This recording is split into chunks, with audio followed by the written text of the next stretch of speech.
ग्रंथ आमचे साथी, ग्रंथ आमचे हाती, ग्रंथ आमचे साथी, ग्रंथ आमच्या हाती, ग्रंथ उजळीती अज्ञानाच्या अंधाराच्या राती. आमच्या शाळेमध्ये अक्षरानंद वाचन स्पर्धा ही आदरणीय शेंडे सर तसेच आमच्या शाळेतील श्री मुख्य सर यांनी राबवली. या स्पर्धेमध्ये मीही माझा सहभाग नोंदविला. या स्पर्धेदरम्यान मी अनेक पुस्तके वाचली. त्यामध्ये मला सर्वात जास्त आवडलेले पुस्तक म्हणजे महाराष्ट्रातील मोठी माणसे होय.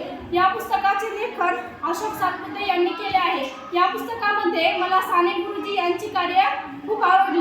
त्यांचा जन्म 12 डिसेंबर 1899 रोजी झाला. साने गुरुजींनी अनेक साहित्य लिहिली.